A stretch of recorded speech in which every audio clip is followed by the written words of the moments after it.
Halo semuanya, selamat datang di channel Intercast, Intervensi Podcast. Proses transfer memori yang mempengaruhi ABC, afeksi, behavior, and kognisi. Sudah lama sekali aku nggak ngisi podcast di channel ini, dan sedihnya juga hari ini jadi konten terakhir di Intercast. Tapi terakhir ini maksudnya adalah konten di channel Intercast. Karena setelah ada Intercast, ada channel lanjutan dan aku nggak sendirian di sana. Aku bakal ditemani sama teman-temanku. Topiknya lebih banyak, lebih beragam. Jadi Intercast akan ganti nama gitu ya. Nggak aku sendirian, tapi ada teman-temanku. Nah ini konten terakhirnya, topik terakhir di Intercast. Dan khusus di konten terakhir ini spesial banget karena aku akan membahas tentang tugas akhirku, konten terakhir, tugas akhir gitu ya. Penelitianku dengan judul hubungan antara self esteem dengan penyesuaian diri mahasiswa baru difabel di Indonesia. Nah di video ini aku bakal ngejelasin alasan-alasanku kenapa membahas hal itu. Mungkin aku bahas dari per variabel atau per item lah dalam judul itu ya. Dari kata Indonesia mungkin. Aku ambil dari belakang. Kenapa di Indonesia? Yang pastinya karena aku tinggal di Indonesia, aku warga negara Indonesia, dan aku pengen tahu dinamika atau hal-hal apa aja yang ada di Indonesia kayak gitu. Terus lanjut, ada kata mahasiswa baru di fabel. Ada kata difabel, ada mahasiswa baru. Nah ini kenapa aku ngambilnya difabel? Sebenarnya banyak istilah-istilah yang menggambarkan kata difabel ya. Disabilitas, anak berkebutuhan khusus, penyandang cacat, difabel, disabilitas, dan masih banyak yang lainnya. Kenapa aku prefer ngambil difabel? Sebenarnya sih kalau dalam kehidupan sehari-hari aku istilah nggak terlalu ini ya, karena setiap istilah itu punya alasannya tersendiri. Yang bikin istilah itu tepat untuk dipakai kalau kita paham dengan makna yang ada di istilah itu sih kalau menurutku. Kalau misalnya kita udah pakai kata difabel, ternyata pemahaman kita atau makna pengetahuan kita tentang difabel itu menurut kita adalah orang yang kekurangan atau penuh dengan labeling negatif ya juga nggak ini sih. Jadi aku fokus ke bagaimana pemaknaan kita, pemahaman kita dalam menggambarkan disabilitas atau difabel itu. Tapi kalau difabel sendiri, aku pengen menyorot tentang kata differentnya sih, perbedaan. Kita tahu bersama sih kalau di dunia ini penuh dengan adanya perbedaan. Tapi mungkin banyak ya yang menggalangkan, menyuarakan persamaan gitu ya, persamaan, kesetaraan dan sebagainya.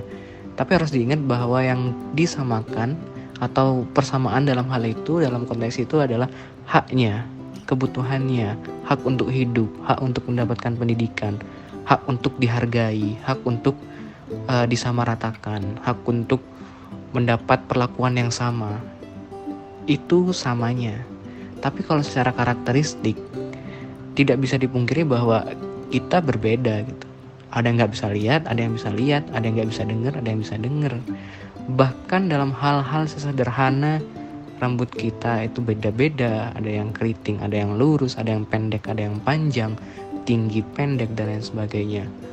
Itu hal fisik. Hal-hal seperti melakukan sesuatu pun yang lebih kompleks lagi dan lebih sederhana lagi, misalnya kita makan menggunakan tangan, menggunakan sendok, menggunakan sumpit, itu hal-hal yang berbeda dan kita tidak bisa kita pungkiri bersama. Itu nyata dalam kehidupan kita. Bahkan untuk misalnya kita makan, ada yang minum dulu baru bisa makan gitu. Ada yang minum itu ya di akhir gitu. Itu gak ada masalah. Yang jadi masalah adalah ketika perbedaan itu dipermasalahkan, maka muncullah masalah di situ. Kalau kita memaksa orang untuk mengikuti apa yang kita mau gitu, ya akhirnya ada konflik, ada tengkar gitu. Aku prefer makan pakai tangan gitu. Kalau misalnya ada orang datang ke rumahku karena aku sukanya pakai tangan, nggak aku kasih sendok, kan itu jadi hal yang memaksa gitu ya, memaksa kehendak buat orang lain untuk mengikuti apa yang aku mau gitu. Padahal kita semua ini hidup berbeda, beragam, dan itu nyata adanya gitu. Nah itu hal-hal itu yang pengen aku sorot di kata difabel tadi, differentnya, perbedaannya. Terus kalau kita mau gali lebih dalam, difabel atau disabilitas, atau mungkin kalau di undang-undang orang yang memiliki hambatan fisik, intelektual, sensori, motorik, ya orang-orang yang sama haknya dengan kita gitu. Maksudnya kita sama dalam artian manusia gitu. Semakin kita memikirkan tentang kehidupan difabel sebenarnya, kalau kalian mau membicarakan hal itu, justru kalian bakal banyak mengetahui bahwa kita ini sama sebagai manusia gitu. Ya gitu, kalau kita mau pikir lebih dalam ya. Apa hal-hal yang disematkan ke difabel, misalnya seperti memiliki kekurangan, memiliki orang yang harus dibantu, memiliki kebutuhan khusus.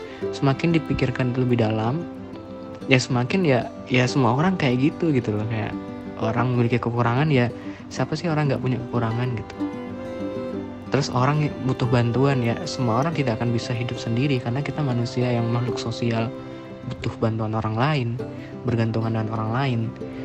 Kalau kita mengaku ngerjakan sesuatu dengan sendiri gitu, ya kita makan pun juga nggak bisa hidup sendirian gitu. Harus ada petani yang itu menanam padi, baru kita bisa makan nasi kalau di Indonesia ya. Kayak gitu. Nah, kebutuhan khusus pun juga sama. Aku ngelakuin podcast ini juga, walaupun aku bilang aku ngelakuinnya sendiri, ya butuh akomodasi kebutuhan khusus. Ada HP dan sebagainya gitu, ada mikrofon ya. Jadi kita sama-sama manusia yang punya kekurangan, punya kelebihan, tidak lepas dari orang lain, dan mempunyai kebutuhan khusus. Itu manusia gitu. Itulah yang pengen aku sorot sebenarnya. Terus kemudian mahasiswa baru, kebetulan ya aku juga pernah menjadi mahasiswa baru, dan aku akhir-akhir ini sering bergaul atau punya banyak kenalan lah tentang mahasiswa baru. Di situ banyak hal-hal atau isu-isu yang terkait mahasiswa baru. Yang sebagaimana kita ketahui, mahasiswa baru itu banyak sekali hal-hal yang baru dalam hidupnya. Kayak misalnya, jadi mahasiswa baru itu datang dari berbagai macam perbedaan yang ada gitu.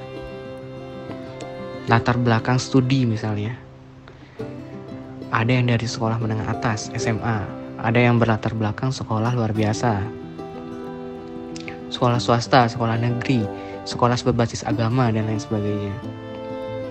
Itu dikumpulkan dalam satu komunitas atau satu perguruan tinggi yang aku maksudkan. Jadi banyak sekali pembaruan atau tuntutan hal-hal yang baru tuh di dalam mahasiswa baru gitu. Itu masalah identitas, belum lagi masalah sistem pendidikan. Dulu aku tidak terbiasa dengan adanya SKS. Ya di SMA nggak ada SKS gitu.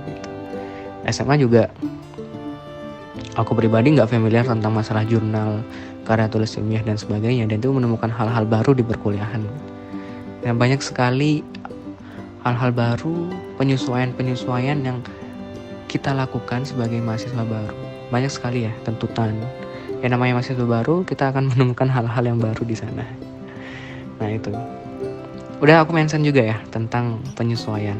Nah, mahasiswa baru itu akrab dengan kata penyesuaian. Ini juga yang menjadikan alasanku untuk mengambil variabel penyesuaian diri. Mahasiswa baru, khususnya mahasiswa baru difabel itu mengalami penyesuaian yang kompleks. Itu yang aku tangkap.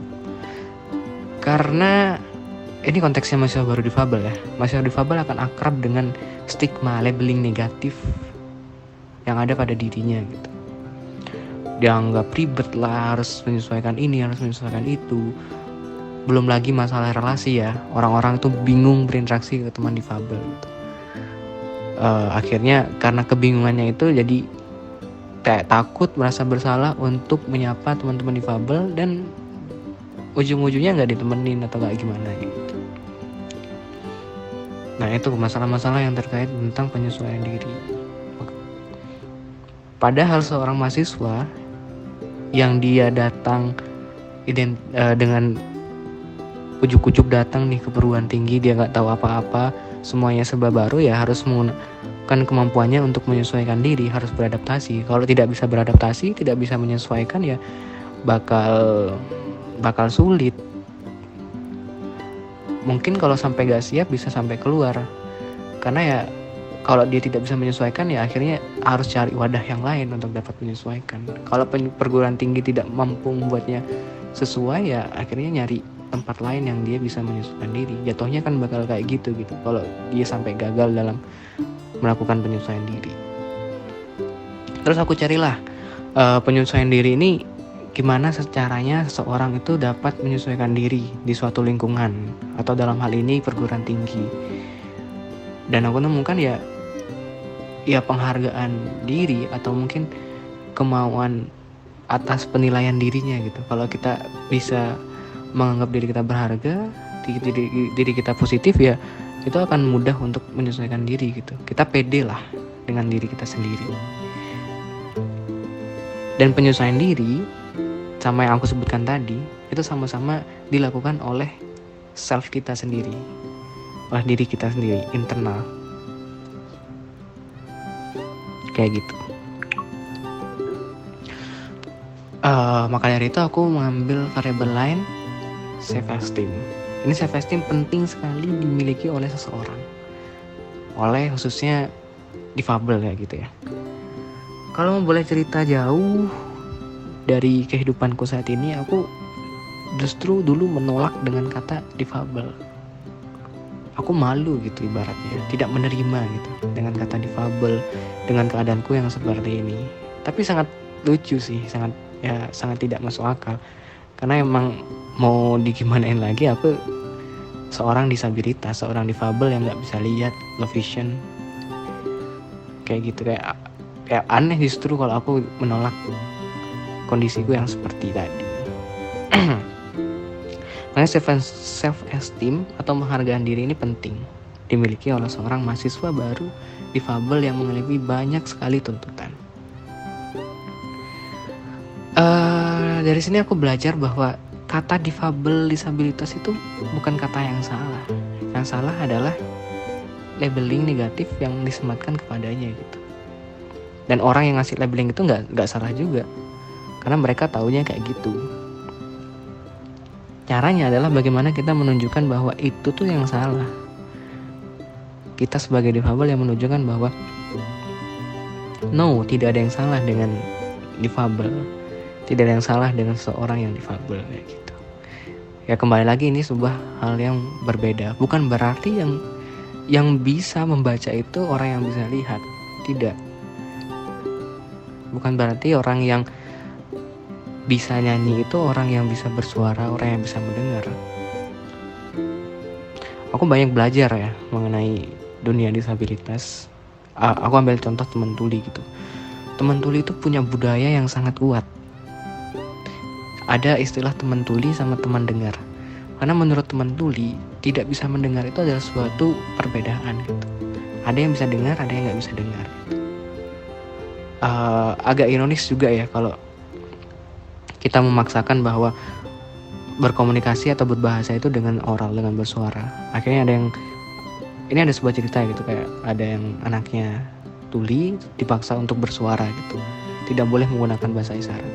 Padahal berbahasa itu banyak variannya gitu. Kita kenal bahasa Inggris, bahasa Jepang, tapi kita nggak menolak dengan adanya bahasa isyarat gitu. Bahasa isyarat itu juga budaya bahasa yang digaungkan oleh teman-teman tuli tadi gitu. Nah itu sebuah self esteem sih menurutku. Dari situ teman-teman tuli bangga atas identitasnya. Makanya ada bahasa isyarat, sekarang udah booming, ada juru bahasa isyarat. Akhirnya apa? Akhirnya teman-teman yang non disabilitas, teman-teman dengar, teman-teman yang lainnya itu mengikuti atau mau belajar tentang bahasa isyarat gitu. Itu efeknya bagus untuk dalam isu-isu disabilitas ya. Kalau konteksnya teman tuli tadi. itulah, karena banyak hal-hal yang berubah kalau kita mau menerima identitas kita. Aku pun juga kayak gitu.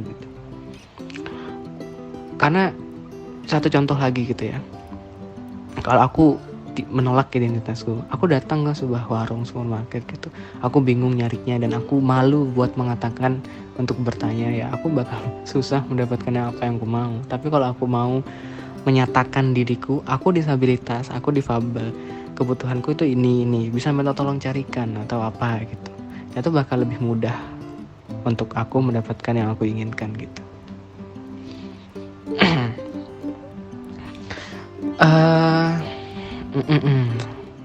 Apalagi tentang self esteem,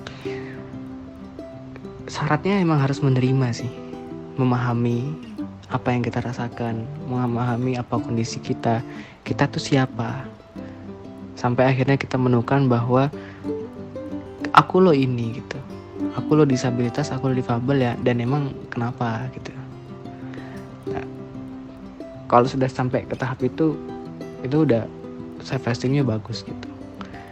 Dia percaya kalau dia mengakui bahwa difabel dan kenapa gitu loh soal fabel gitu. Sama kayak kita mengakui bahwa aku ini manusia gitu ya, dan ya manusia punya dinamikanya gitu, punya kebutuhan yang berbeda-beda gitu. Jadi ya gak ada masalah soal itu gitu. Tugas kita bersama sih untuk menghilangkan labeling negatif itu, karena labeling negatif itu juga nggak enak, dan labeling negatif itu sangat asumtif sekali gitu. Nggak seperti itu, nggak seperti yang kalian pikirkan tentang disabilitas. Mungkin karena selalu dianggap tabu ya, kurang referensi. Ini juga sih yang aku temuin ketika ngobrol-ngobrol. Bahkan nggak kepikiran gitu, ada temanku yang nggak kepikiran bahwa disabilitas tuh ternyata bisa kuliah gitu. Ini disabilitas sendiri ya, kan kurangnya referensi, kurangnya informasi yang luas gitu. Dia tahu kalau membaca itu ya membaca pakai mata gitu. Akhirnya dia butuh mata orang lain buat membacakan buku itu gitu. Dan ternyata di luar sana ya membaca itu banyak caranya, banyak metodenya. Ada dengan pembaca layar, dengan screen reader, dengan braille, dan sebagainya. Sama kayak gini sih, kalau misalnya ada perlombaan membaca braille gitu, dan yang ikut itu semuanya tunanetra, semua yang gak bisa lihat, dan ada satu yang bisa lihat gitu. Pasti yang juara itu pasti yang gagal, yang bisa lihat, karena dia tidak tahu caranya menggunakan braille. Dia membaca itu pakai matanya. Itu ya kayak pasti kalah gitu. Dia pasti yang dicemooh, yang dicaci maki, yang dilebih negatif, kok bisa kalah gitu-gitu. Padahal dia kalah itu bukan karena kemampuannya, tapi aksesibilitasnya dia nggak dapet, haknya nggak dapet. Harusnya kalau adil ya semua dikasih berdasarkan kebutuhannya gitu. Nah itu kuncinya dalam dunia disabilitas. Dia bukan lemah, dia bukan punya kekurangan, tapi nggak adil dalam hal pemberian aksesibilitasnya. Nah itu yang menjadi alasan kuatku untuk membahas ini. Self esteem dan penyesuaian diri itu merupakan variabel yang cocok menurutku untuk dibahas dalam menjawab tuntutan dan permasalahan mahasiswa baru difabel di perguruan tinggi di Indonesia. Nah setelah aku mendapatkan dua variabel itu ya aku cari keterhubungan konektivitas di dalam variabel tersebut. Makanya aku pakai penelitian korelasional menggunakan Persian Product Moment, dan hasilnya juga menunjukkan arah yang positif dan berbanding lurus. Artinya apa? Artinya seseorang yang memiliki penyesuaian diri yang bagus maka akan diikuti dengan self esteem yang bagus. Atau self esteemnya kuat, dia akan mudah dalam melakukan penyesuaian diri. Self esteem ini bagus untuk menghadapi masalah, untuk memanajemen masalah yang ada gitu. Apalagi dengan hal penyesuaian diri. Dan menurutku ini gak cuma dipraktekkan dalam hal mahasiswa baru, apalagi mahasiswa baru difabel. Semua orang bakal mengalami penyesuaian di tempat-tempat yang berbeda-beda. Kita bergerak otomatis tempat yang kita kunjungi itu nggak itu aja. Aku udah banyak bergerak, kayak dulu aku SD di Madura, sampai akhirnya aku kuliah di Malang. Itu kan suatu hal yang berbeda-beda. Udah banyak organisasi yang pernah aku ikuti, menemukan banyak lingkungan baru. Toh nanti kedepannya aku bakal berada di lingkungan baru, nah butuh penyesuaian diri. Makanya aku juga harus butuh selalu mengupgrade diriku tentang self esteem. Ini masalah level up sih, masalah dimana kita bisa menuntut diri kita untuk selalu bertumbuh dan bertumbuh. Nah itu sampai pada akhirnya penelitianku tadi ya menyatakan bahwa adanya korelasi positif antara kedua variabel tersebut. Itu yang pengen aku sharingkan gitu, aku bagikan dalam podcast ini. Bagaimana kita bisa bersama-sama memunculkan energi yang positif di dalam diri kita. Karena setiap orang itu berharga sih menurutku kayak gitu. Karena aku pesanku adalah kayak kamu tuh berharga, kalian tuh berharga untuk dapat menyesuaikan diri di dunia ini gitu. Jadi jangan pernah khawatir kalian gagal, jangan pernah khawatir kalian tidak bisa menyesuaikan diri, karena setiap penyesuaian itu membutuhkan penilaian positif terhadap diri kita. Itu mungkin yang bisa aku sharingkan gitu tentang penelitian atau skripsiku. Semoga bisa menjadi gairah, semangat buat kita bersama untuk dapat memahami diri kita, menerima diri kita, dan berpikiran positif atas diri kita sendiri. Untuk apa? Untuk sebuah penyesuaian diri, untuk diri yang lebih bagus lagi kayak gitu. Oke, terakhir mungkin aku mengucapkan terima kasih banyak ya untuk semua orang dalam hidupku gitu yang udah membantuku untuk sejauh ini. Udah banyak yang aku lalui dan itu gak lepas dari bantuan kalian gitu, orang-orang di sekitarku.